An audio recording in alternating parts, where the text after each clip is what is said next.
મારા વાલા પ્રિયજનો,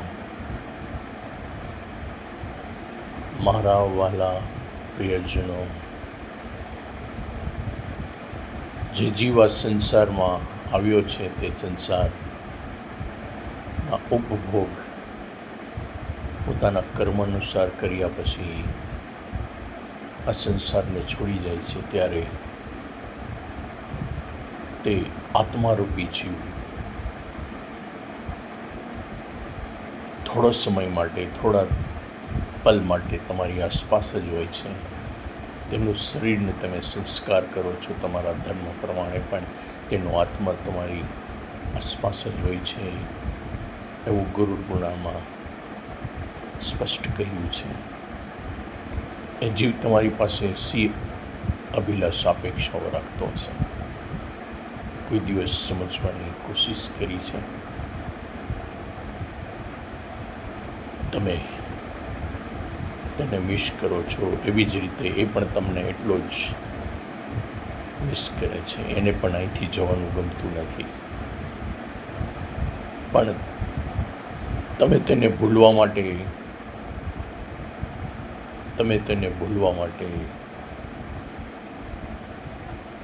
મોટા ભારેખમ વજનદાર શબ્દનો ઉપયોગ કરો છો. તમારા આત્મજનો તમારી પાસે આવીને દિલાસો આપે છે ત્યારે જીવ એ આત્મા તમારી આસપાસ તમને બોલાવવાનો પ્રયત્ન કરતો હોય છે, પણ તે વિવશ, લાચાર અને એટલો જ પાંગડો હોય છે. તમે એને ભાવતું ભોજન, એને ગમતું પીણું પીવો છો અને આ બધું તેને યાદ કરો છો. એ લૌકિક રિવાજો છે, એ પણ જરૂરી છે, હશે.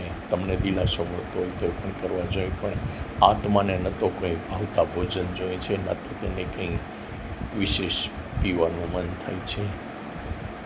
બસ તે પણ તમારા જેટલું જ દુઃખ અનુભવતો હોય છે. તે ઈચ્છે છે કે મારા ગયા પછી મારા સ્વજનોને પણ મારા જેટલો જ વિરહની વેદના થવી જોઈએ.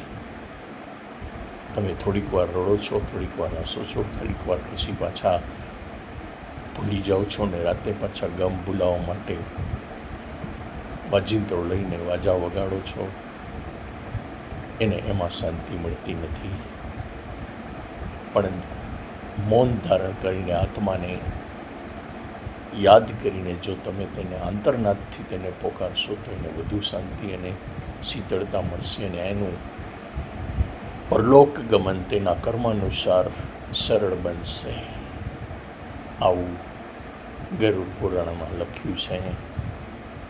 બાકી પોતપોતાના સ્વજનોને વિયોગ તમને જેટલો લાગે છે એટલો જ એને તમારાથી છૂટવાનો વિયોગ કદાચ એનાથી પણ વિશેષ દુઃખ લાગતું હશે.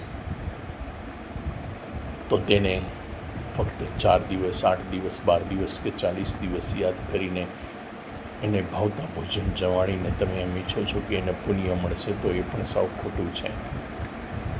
પ્રસંગોપાત જ્યારે તમારું શુભ થાય, સારું થાય ત્યારે સમજવાનું કે જીવ એ આત્મા તમને આશીર્વાદ આપે છે ને એ પણ જેટલું પ્રસન્ન થાય છે. ટાણે પ્રસંગે તેને યાદ કરો, એને વિશ કરો. એ જ તમારી સાચી શ્રદ્ધાંજલિ હોઈ શકે છે. એને વિસરશો નહીં, એ પણ તમને વિસરતો નથી. એટલું યાદ રાખજો. આવું ગરુડ પુરાણમાં સ્પષ્ટ કહ્યું છે.